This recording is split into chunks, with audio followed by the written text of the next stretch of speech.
Cool. Hello, beautiful people. How are you guys doing? Everybody good? Everybody fine? Awesome. My name is Eddie Santana White. That is my government name. My artist name is Edo. I'm the artist behind this beautiful painting right here. This is another one of my paintings right here. I have a few pieces right here with some of my hand-drawn sneakers. And also, if you look on the back TV, I have like work that's kind of like slideshow coming through. I am a visual artist, entrepreneur. I own 3 businesses, including my art company. Back home, I have a custom apparel printing shop on the south side of Chicago in Bronzeville. And I also own a t-shirt experience bar as well back home. I've been doing art subconsciously all of my life, but more intentionally starting at the age of 19 years old. I started painting in 2017, and I came up with my style in 2015. That's a little bit about me. I ain't gonna talk too much, because I know we have some questions by Kosh, Liz. So I'm super excited to be here. I am very grateful to be in this space. This is beautiful energy. Can we give a round of applause for real, Liz? I forget who I was talking to. I think it was Jen and Kosh, and I was just telling them, like, I'm from Chicago, so, and I'm a pure soul. I'm a very, like, I said I'm a very, like, we good? Okay. I'm like a genuine soul, you know. And in Chicago, it's interesting because sometimes that energy is met with negative energy. So when I come out here, I've been out here for the last 3 weekends painting this. The last weekend I didn't actually sleep at all, so they were concerned about me, but we good though.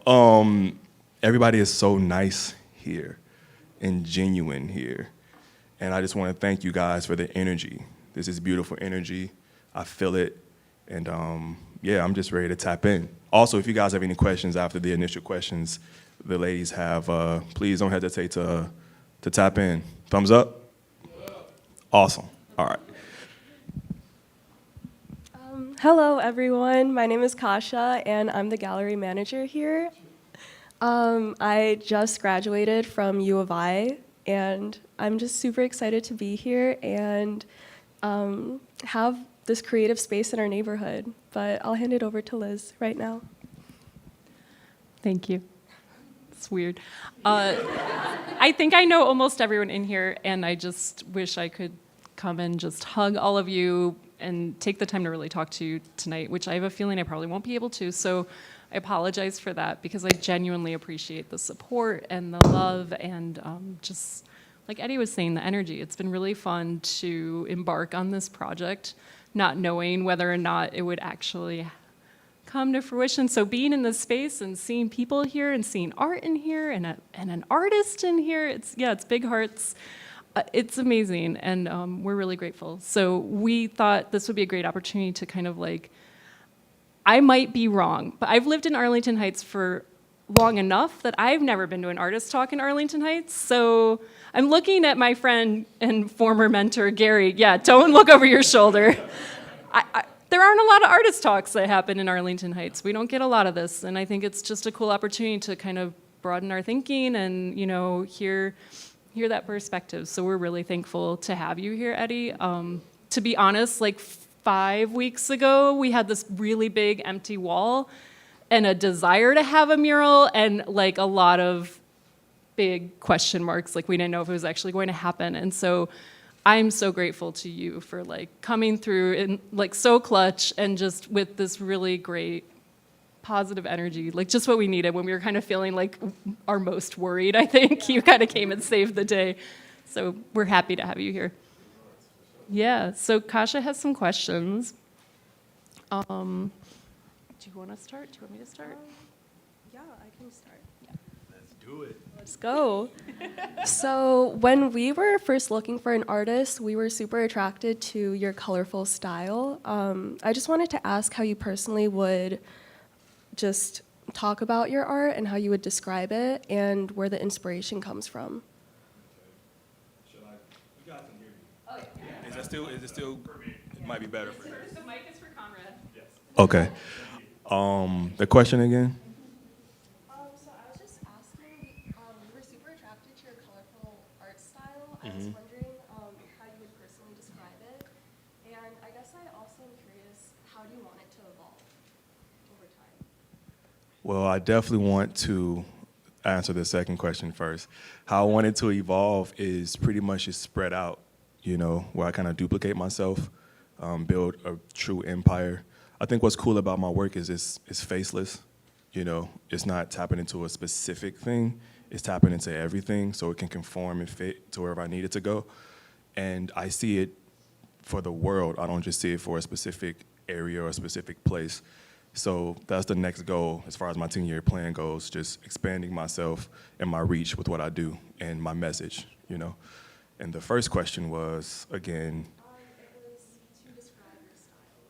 how would I describe my style? I would say, I actually get this a lot, organized chaos. It's almost like a puzzle in a sense. What I do is I take words, colors, objects, phrases, and I collage them together to tell a specific story, depending on what that story is. Not just this one, but like the one I brought, for instance.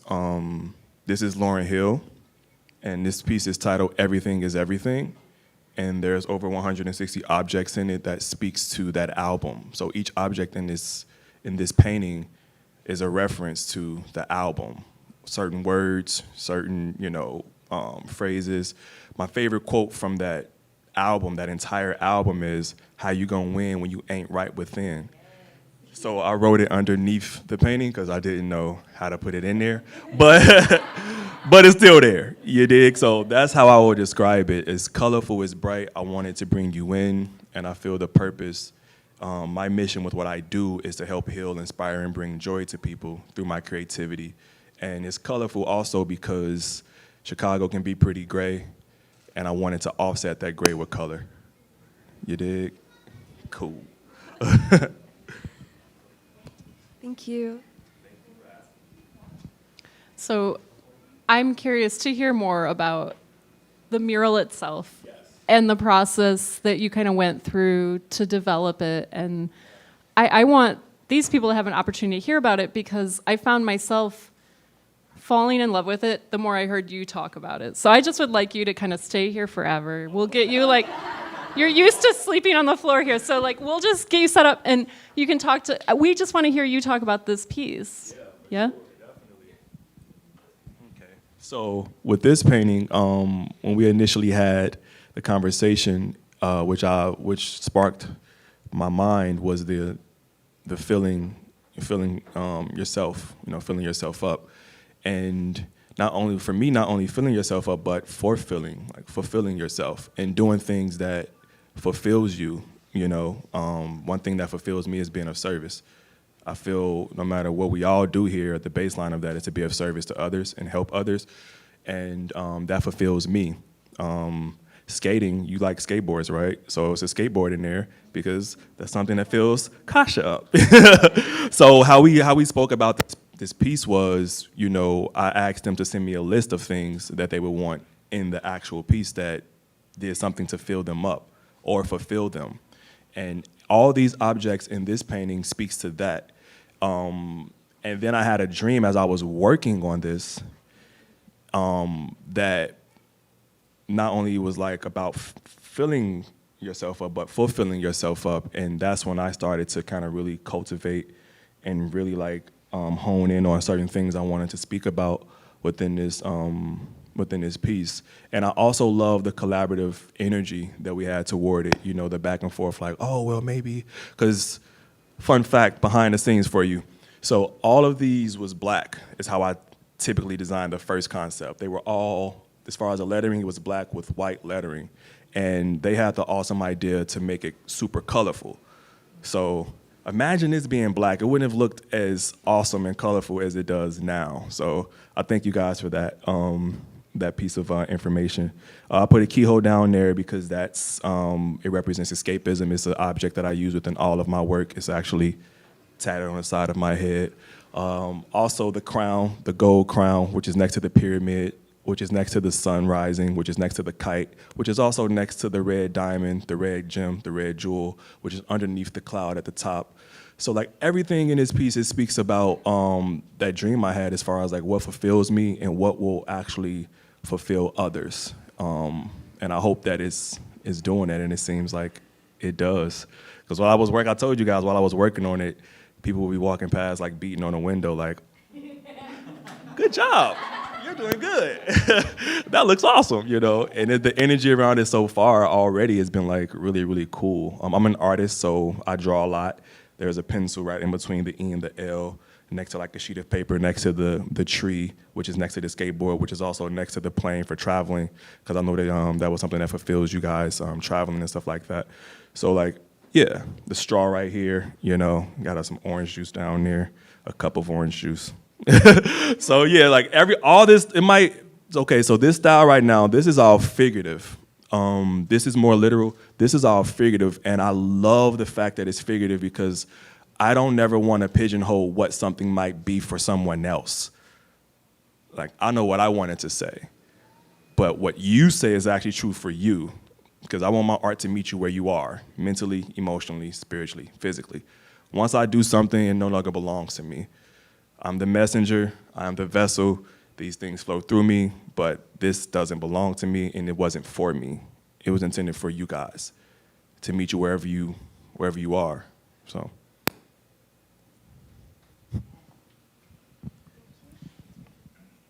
So you were talking about how people were walking by and like knocking on the window. Yeah, the fishbowl around here, yeah. But what exactly do you want people to feel when they look at your mural over here? Joy, peace, happiness. I want people to see it, and I want them to stop in their tracks and be like, wow, what's going on here? You know, I wanted to pull you in. That's why the specific colors I used was those colors, you know.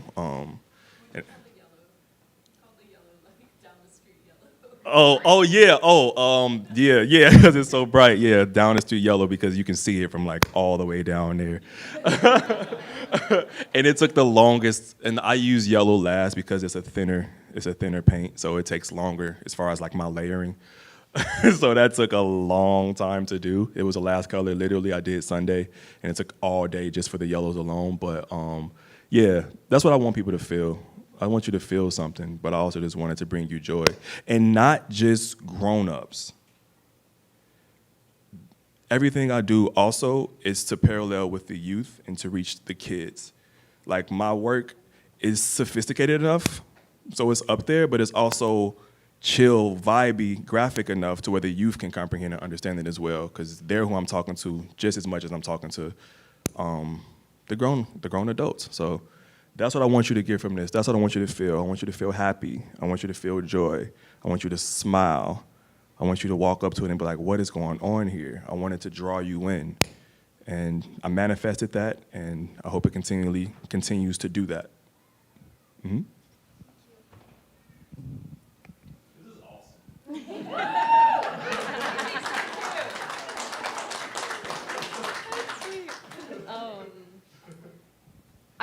I would love to hear you talk a little more about the keyhole. Kasha and I are kind of blocking it. But there's this lovely turquoise keyhole down here. And there's also a keyhole on your left temple. Yeah. Sorry, that's your water bottle. So I was curious to hear you talk about that particular symbol and what that means to you. So the keyhole represents a few things to me. It's tatted on the side of my temple because I know I wanted a face tattoo because I like to rebel against the system. No, I'm just, but no, partially. But no, so I got it on my temple because it represents unlocking your mind and all its fullest potential. So I wanted to make sure that when I reach 40, 50 years old, I can still look in my face in the mirror, and this still represents what it still represents. It still holds power for me. It still means something meaningful. Because I believe that we control our mind. It doesn't control us. I tell my mind what I want it to do, and then it moves within that way. But it doesn't move me. you know? That keyhole, and the keyhole that's in a lot of my work, because I put that symbol in a lot of my work, it just represents escapism, you know? I feel as though art is a place to escape to. Anything we do that's creative, I feel like it's a place to escape to, place that we're comfortable being. And even in my stories from time to time, like my IG stories, those keyholes with like different sceneries in them. Yeah, so it just represents escapism and feeling like you can when you want to. You know, sometimes for most of us, reality can become interesting. You know, I'll use that word. It can become interesting. And I feel sometimes we all need a place to escape to. You know, mine has always been art. So, yeah. Thank you. So we were having a conversation over the weekend, and you started to explain your favorite parts of the mural. Do you care to explain more about that to everyone? Yeah, so my favorite part, it kind of varies, but this is my favorite part of the entire piece because it's about you. And I made it like a button, kind of like a keyboard button. And it's kind of centered around everything else because everything around you and also within you, you know, is about you. So this is my favorite part of the entire mural. That's my first favorite part. And then the keyhole, definitely. The crown, for sure. I love the crown. What else? I mean, I love the whole thing. The purple heart up there, you know. Yeah, I love the whole thing, honestly. But you is my favorite part. And it's so interesting because when I was working on this, y'all, like, I didn't even recognize that it was pretty, like, centered, you know. Like, even when I designed how I designed it, like, I didn't see that until after I started painting. I was like, oh, my God, you are the center of everything. So that was pretty cool. Yeah, that's pretty nice.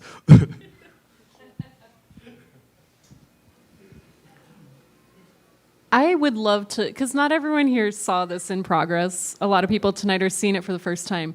I felt really honored, and actually is the slideshow running now? So you can see a time lapse that Kasha put together, and you can probably get a sense of kind of your process.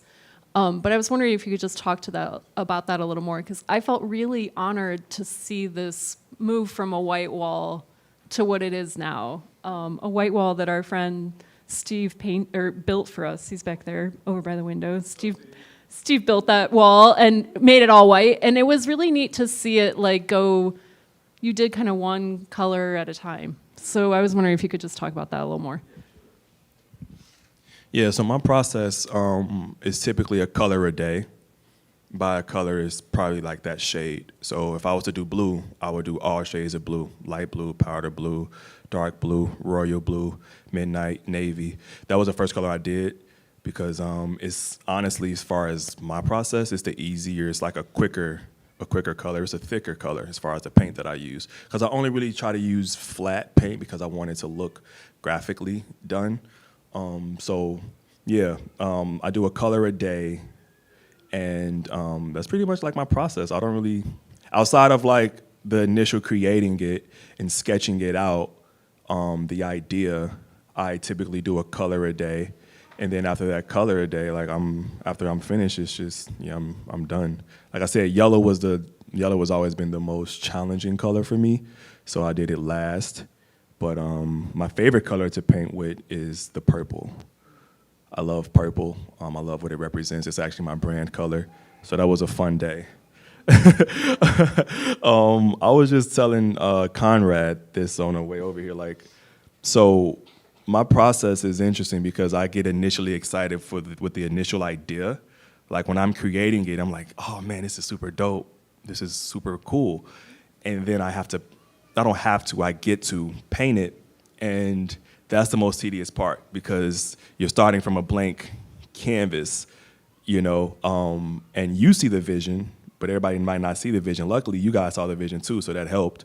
But yeah, so that process of the painting process is a bit tedious because every day it's almost like I'm a robot. I'm just like painting these colors. And then I get excited again toward the end because I'm like, I see it, that's why I didn't sleep the whole weekend. Like I was here, I was like, no, it's gonna be done at this time, and I'm going to finish this, and I'm not going to sleep, and I don't care what's going on in the world. I got to get this done. So yeah, but that's my process. I enjoy the beginning and the end, and the middle is interesting. You know, it's interesting. You know.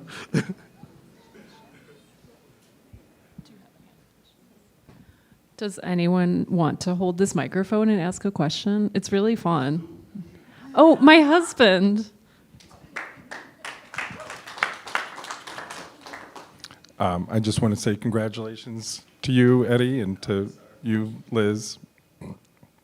It has been fun to watch it because I've gotten to see you in process as well, so I've really enjoyed that. I guess my question is, you're talking about how at a certain point you started to intentionally make art. Do you remember, like, what was the first artist that you remember that you were like, I like that? Like the first artist that really spoke to you and inspired you? I love that question. Thank you for asking me that question. So when I got into the art industry, I knew nothing.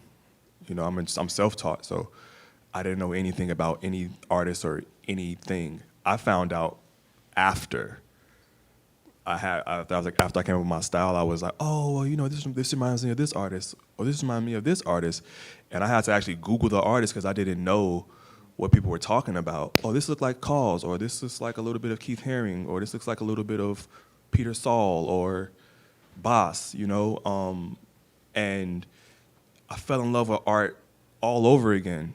Because obviously, like, I'm a person where I'm kind of to myself with everything as far as even how I create. So I don't pay attention to too much art, interestingly enough. Like, I don't. Like, so when I did all the research, I was like, oh my God, this is super crazy. This is so dope. So I can give you my favorite artist. Is that?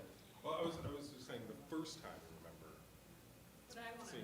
But yeah, I'm not saying I don't want to know your favorite artist. My question was the first one. Maybe it's not the same. Maybe it's the same to them. I don't know. My favorite artist right now is this artist called Crayola. Craola? Yeah, Crayola. He's like a super surrealist. Like, so he'll paint something like that looks real, but it's like he'll paint like Mickey Mouse, or he'll paint like the Ninja Turtles, but he does it in this realistic way, but it's like super surreal as well. It's super crazy. But I love Cause as well, Kaws, Keith Haring. I mean, come on, you know. Peter Saul is super dope. I like Jeff Koons. I like his sculptures. You ever seen like that puppy dog balloon? Yeah. Just good. So yeah, those are like some artists that's after I've done more research into art history and things like that, that's really been like, wow, this is like some amazing stuff. So, yep. Thanks for asking that question. And also thank you guys for the questions you asked as well. I appreciate it. Anybody else? Yes. Yes.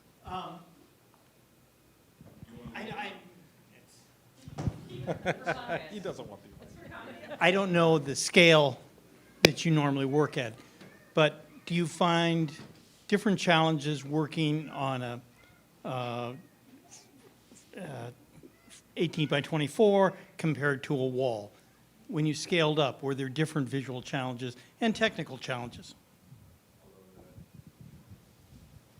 Thanks for asking that. And it's actually easier the bigger it is for me, because I'm able to cover more ground as far as the visuals and things I'm trying to say.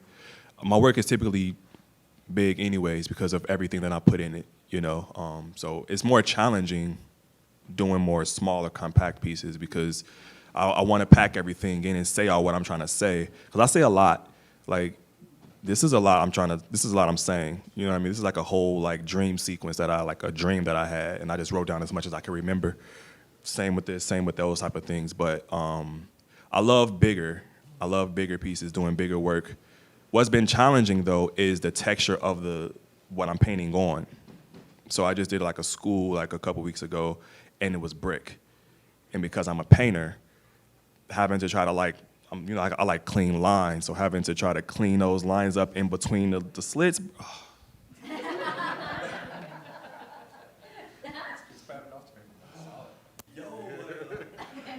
So yeah, but I'm happy. I did it. It came out nice. And, oh, thank you, thank you.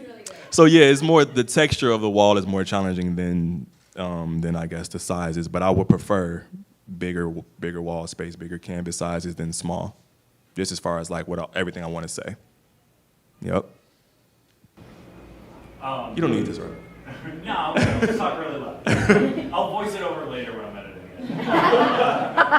So, I mean, you already said that you're self-taught, and I feel like just on a ride over, like, I got to learn a lot about, like, how you got into art, but I don't want to be redundant if we, like, talk about it too much, even though I've been filming it. But, like, I just want, like, everyone to know, like, sort of, like, how you came into art and, like, how you ended up there. Like, the story. Yeah, if you're comfortable with that, I don't know. And then also, like, what it means to you now, and then we were also, like, I really feel like, you know, what you want to do with the youth is, like, really important to you, too. And so I'm curious also, like, why that's so important to you, and, like, you know, in any ways you hope to then, you know, bring that forward. So that's, like, a lot, but I'm gonna let you roll with it. Let's see where we go. Thanks for asking that, Conrad. So, how I got into art, the history of me and how I got into it. So, as a young lad, as a young lad, I was a very quiet kid. You know, I was to myself most of the time, and that was before foster care. So I was in foster care for 2 years. When I was between 8 years old and 10 years old, I spent those 2 years in 8 different foster homes. Seven of those 8 different homes, I was physically, emotionally, mentally, spiritually beat, taken advantage of, treated lesser than. My mom gave us away to get clean. She was a madam. My father was a pimp. They had sexual relations once. That's me. My father is still homeless to this day, and he's still battling his addiction. My mom has been clean 20 plus years. And actually, can we clap for that? Yeah. She worked very hard to get there, to get back to where she was. And the only reason I know as much as I know, because we have conversations. You know, I ask her real questions, and she doesn't sugarcoat anything for me, which I appreciate. So you can imagine coming out of where I came from, that experience at that age, I had to bury a part of myself to survive. I had to grow up pretty fast. So even after that process, I was even more into myself. You know, I was afraid of everything. I was painfully shy, painfully timid, and I was mad at everything too. Interestingly enough, I just was also sad and scared of everything. It was a weird place to be in. Once again, I always did art subconsciously. It's just where I went to. It wasn't anything I thought about intentionally doing. It's just kind of where I just drifted to. It's just where every time I got bored or every time I was like, I don't know how to do all this out here, I would just, create. So when she got us back, but my idea of love and family was kind of warped. I didn't understand it. Couldn't comprehend it. I didn't know how to emotionally articulate what was going on with me. And I held a grudge with her and my father for a very long time. And going into grammar school and even high school, it was not the best because I was allowing the outside world to dictate how I felt about myself. Like, and especially in high school, it's a real thing. The popular kids and the geeks and whatever they say it is, you realize none of that stuff matters after you realize none of that. Yeah, while you in it, it's the most important thing in the world. It's life or death, you know.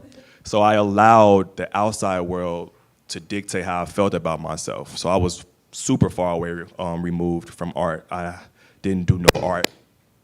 I didn't do no art in high school or grammar school. I played basketball because that was a cool thing to do. That was like how I gravitated towards sports. And when I was bored in like history or like what else, science or whatever, I would draw on my pants. I would draw on the notebook. I would draw on my shoes, literally, like foreshadowing what I'm doing now, which is hilarious. But so I didn't even apply to college. I didn't apply to college at all. The fear of being rejected and not being accepted was so high for me, I didn't even apply. So 19 years old, a year after graduation, and I'm realizing, oh my God, none of that mattered because that wasn't the real world. That was a space in it. That was a part of my life experience, but it wasn't an actual, like, it wasn't reality as I thought it was. And it wasn't as deep as I thought it was. Actually, nothing is as deep as we make it, but, you know, that's another conversation. So, 19 years old, I was wallowing around my house, my mom's house, and sad and mad and like all these different energies. And she was just like, hey, listen, I know you're upset. I know you're sad. I know you're going through what you're going through. All your friends is away at college. They're living it up. You're back here trying to figure your life out. You can't stay here and do nothing. I'm not going to allow that. Like, you can either get a job or something, or Kennedy King is like right up the street, but you can't stay here and do nothing. And you got a week to figure it out. That much time? Yeah, a week. A whole week. It didn't take that long for me though, because I was like, I don't like that energy. I don't like how you talking to me like that. It was weird, but it was what I needed at that time. So, I did get a job at a nonprofit. I was working my way through the ranks to where I became a mentor. And at one point, I had 30 kids under my on my caseload. I was working in school at Julian High School. It's an inner city high school in Chicago. But then I also went to Kennedy King. I went to Kennedy King for literally like a week or two. I took a visual communication, fancy way of saying graphic design. And I remember the first day, we were being taught shapes in words, how to like make shapes, how to do typography. And he allowed us to use our headphones once we got good at it. And I was using the headphones and I was creating, and I'm just in this zone. I'm just creating like this. It's like crazy feeling, like this euphoric feeling. I've just never felt this before. And the class, it was like 10 minutes after class had ended and nobody was there. And he had to tap me, like, Mr. White, you gotta leave. Like, there's another class coming. I'm like, what are you talking about? I look around, nobody's there. And I was like, oh, that was the day I made the decision that art was gonna be what I did. And I literally left Kennedy King and started a clothing line. Like, I didn't even stay. I was like, oh, okay, cool. I'm done with this. I learned these two things, and then I just taught myself everything else, because I knew I didn't want nobody telling me what to do. You know, I kind of wanted to like make my own way in this world, within like what I wanted to do. And then I ended up quitting the job that I worked at too, because I had to do this 100% or not do it at all. That's my energy. You know, I can't be half foot in, half foot out. That's not gonna work, you know? And I'm a creature of habit. I'm an obsessive person. I'm a perfectionist. And I also say what I mean, you know? So I wanted to do it, and I made the decision to do it, and I felt everything imaginable with the decision that I made, because I was homeless for like 2 months, sleeping in my car, broke, starving, you know, the story of the artist. But I didn't stop, and I didn't quit, and I believed in it. You know, if nobody else believed in it, I believed in it. And I just think that's an important lesson that I learned, that everything that's happened to me, it happened for me. You know what I mean? Like, it didn't happen to me. It was something in it I needed to learn within that space, and learning how to enjoy the process of what's coming, you know, and not allowing it to super like get you to a place to where you don't feel like you're not worth it, or it's not worth it. Like, somebody in this world is gonna like what you do. Somebody, it might be one person, but that's somebody that's outside of you. And there's a lot of people in this world. So everybody don't gotta like this, but somebody is. And it also ties into the youth question, which is the second part. I've made it to the second part, bet. So as far as the youth goes, y'all just kind of gave y'all a little brief history of like how I grew up. And one point in my life, I figured like, man, I want to be the guy that I needed when I was younger. I want to be that guy that a kid can be like, oh man, this is crazy, you doing this, I want to do it. Because I'm from Chicago, and the youth out there, most of these youth can't walk outside their 4-block radius. They've never even seen downtown. You know what I mean? Like, they can't do things that they want to do. I'm talking about thugs, you know, that want to sing, that want to dance, that want to do these things, but they don't feel that it's possible because they haven't seen that being possible. They've only seen a certain depiction of who we are, who I am, like who we are, you know what I mean? And we're more than that. We're bigger than that. You can do anything you want to do. And that's, I have a soft spot for that. Like me and Liz was talking about that the first night I was here painting, and we like had like a real heart-to-heart about it because it's like, it's a real thing, like kids being mistreated and taken advantage of. It's not okay with me. You know, I don't think it's okay with anybody. And no child deserves that, you know? So we're trying to figure out how to do workshops here to involve youth. And I've been actively, way more intentionally putting that out there that I want to do more workshops with youth and kids and showing them that they can create anything they want to create as long as they put their mind to it and not allowing the outside world to dictate how you feel about yourself. Like, your need for acceptance in this world can make you invisible. Jim Carrey said that. And that's a real thing. Worrying about what everybody outside of you thinks about you will keep you in this place of like depression because you're not figuring out your own thing, you know? So, yeah, I'm sorry about that. That just got a little deep. That was amazing. It was great.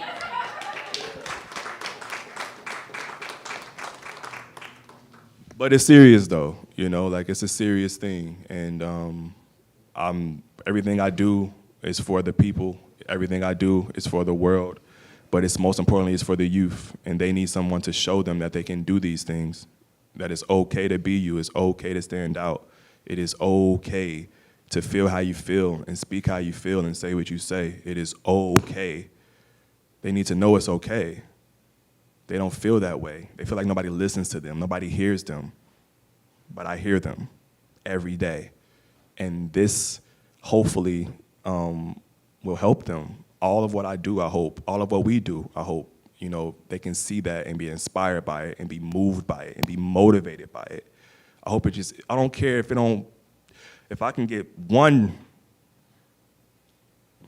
of them is like, oh, I want to do this now, or what I got to do, how I got to do. Like even with the work spot, the business I own, we only hire teenagers. We only hire teenagers from the inner city. We only hire them. Who else is going to give them like a shot and a chance, you know? So if not us, who? So, all right, that was my TED Talk, you guys. Bye.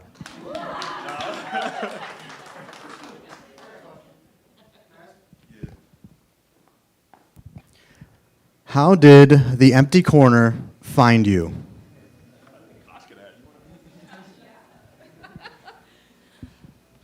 So I was just looking around like different Instagrams, different galleries, and I'm pretty sure I saw like one of your pieces up in a work that you were tagged in, and I instantly was like, wow, I really like that. And I started looking through your work a bit more, and we kind of talked about this earlier, but you have like a Basquiat piece, and I just really, yeah, right there. Look at that timing. But yeah, so I love that artist, and I just immediately felt drawn to you, and I just love the color and how every single, like, you're so specific about every single thing that you do that even in this mural, you were talking about it, and I was like, I never even noticed that. So I just thought it was really cool to see all the different hidden meanings in all the paintings. But yeah, and then I reached out, and we had like a FaceTime, and we instantly were like, oh, we love him. Like, we want him here. But that's the story.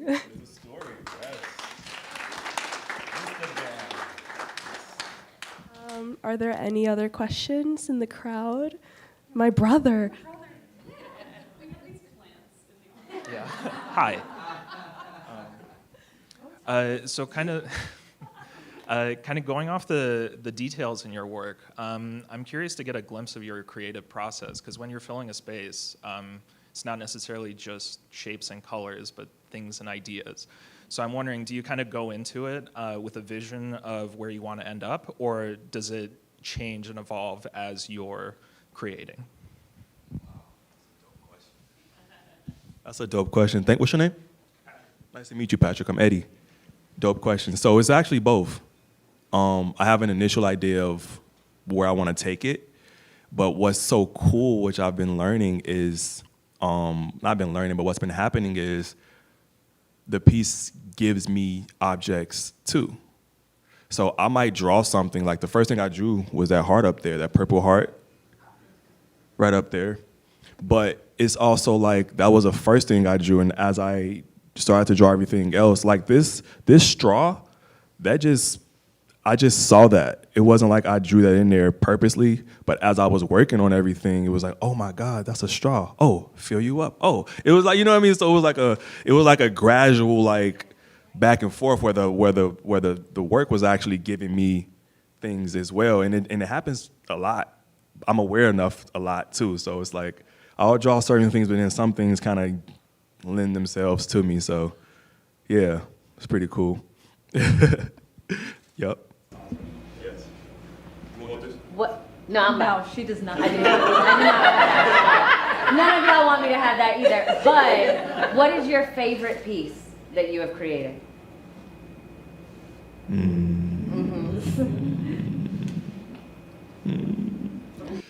I know. My favorite piece I've ever done is one of my auntie.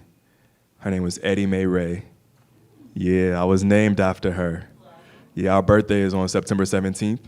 So yeah, she transitioned in 2019. So I did a painting of her. It was like it's a 4 to 5 foot painting. It's like the only painting I actually have in my own personal collection. My art manager was like, you know, you don't own anything, nothing of your work. Like you'll make something and it's just so like that. And she was like, you might want to start doing that now. And I thought my auntie's painting would be the best piece to start that with. But in that piece, titled EMR, Eddie Mae Ray, but it also stands for Energy Must Rise, because I don't feel energy dies, I feel it just transfers. So in that piece is her life story, from what I learned about her, all the objects, all the words from what I learned about her, and then what my mom told me about her when they were children. Yeah, it's a dope piece. I wish I sent it to you. I'm sorry, my bad about that, but yeah. I'll show. Yeah, for sure. And I'll show you I'll just show it to you I'll just show it to you. Yeah, so that's my favorite painting I've done thus far. But I love them all though. They all represent a certain part of my life and a chunk of my life of where I was in those moments. So, but EMR is like, that's the most, because she travels now. You know, she didn't travel a lot when she was like here in the physical form, but the painting has been in different, galleries. It's about to be out in Indiana. It's about to be in Florida. So it's like she's seeing the world, still. So, yeah, for sure. Come on now, anybody else?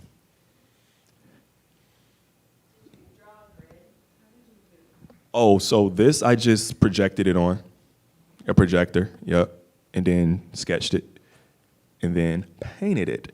Yeah, but it started with the design, which like I said, I'm so grateful to you guys with, because we kind of like the back and forth with it. We got it to where we all was like, yes. And then after that, yep, I just projected it onto the wall, sketched it out, and then painted it. Yes. Yes. I am kind of unfamiliar with your work, but do you have any grayscale stuff, or is it all brilliant colors?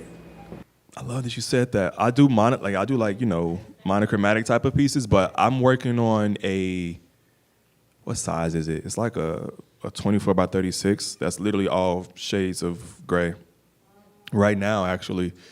And it's been a challenge because it's not many shades of the gray. So, but it's really intricate. Is it a different process if you don't use the brilliant colors? Do you think emotionally? Yeah, it's a bit boring.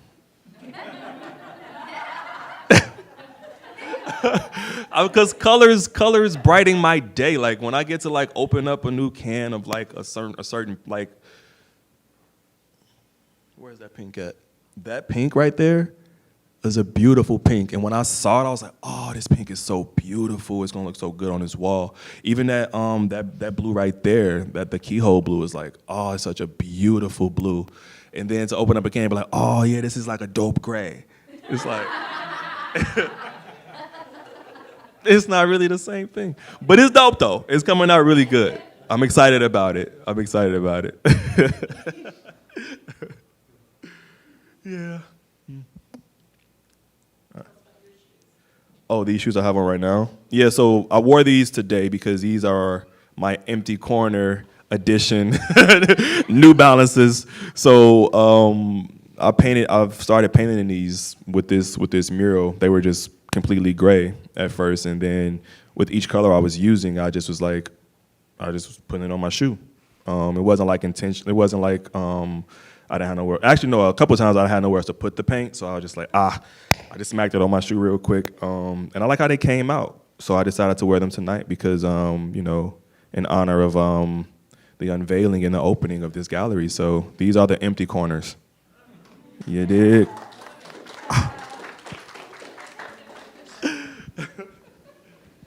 Anybody else? Any other questions for the artists?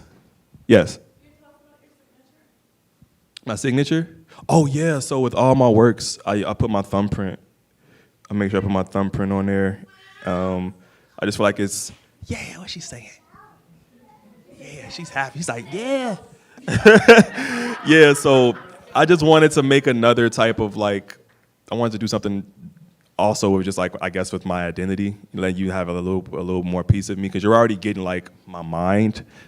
This is literally how my mind works. I will walk outside and be like, oh wow, the sky is blue. What else is blue? The water. What's in the water? Shark. What does shark like to? That's how my mind works. So this is kind of how that looks, and I just wanted to add on something else with the thumbprint. So if it ain't got no thumbprint on there, it ain't mine. Don't trust them. Do not trust them. It is not an original Edo piece. Yeah. Thank you guys. You're so intensive. You're listening. You're asking questions. This is super dope. I appreciate y'all for real, for real. Anybody else? Did you talk about your shoes? Oh, no. So I bought a couple pair of hand-drawn shoes. Every time I do a pair, because those are my personal pair. I only wear them both one time. But every time I do a legit pair, it's for a milestone. So those red and blue, those are actually the same. That's the one pair of shoes. I do red and blue a lot, where something is blue and something is red. Represents the good in us, represents the bad in us, and we having to balance it between both. But those shoes I did because I have a partnership with Lululemon, and I did a mural in one of their stores, and for the opening and the launch of that, I wore those. Those low-top Air Force Ones, I've also got a partnership with the White Sox, and we've been working together for a while. And I did an 8 by 8 foot mural that we unveiled on field. And they also honored me with a jersey, and I got to throw out the first pitch, the honorary first pitch. So those shoes, the two at the bottom, I designed for that day. They were only worn once, and I wore them on the field. And I just thought those was kind of cool to bring. But they also tell a story too. So each of those pair of shoes was a story about that day. I'm big on manifestation. I'm big on writing things down and watching what I say, because I know words are powerful. So I wanted to make sure that what I spoke of on these pieces was just all affirmations, all manifestation, all good vibes, all positive energy. Even the bottom of that lower one, it says illuminate. I don't know if you guys might be able to read it from back there, but yeah, that part right there, I spelled out illuminate, because that's what I felt in that moment, you know what I'm saying? And that's what I kind of wanted to give. So I'm getting a little emotional about that actually, because, I really understand that none of this has to happen for me. I am not lost on that. I am not lost on all this that happens for me, that's been happening for me. Of course, I put the energy out. Of course, I create, I work, I do my thing, but I understand that nobody has to like it. Nobody has to pay attention to it. Nobody has to give it energy. So when people do choose to do that, I make sure I give them everything I have, because they're putting energy into me, and I want to make sure that they made the right decision. So, yeah, those kind of just got me there real quick. So. Yeah, so those are the story behind those two pair of Air Force Ones. Yeah. Thank you, guys.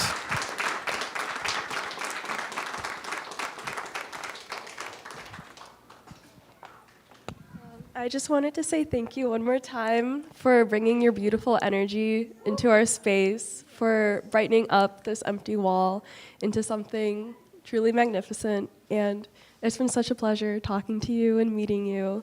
So thank you so much.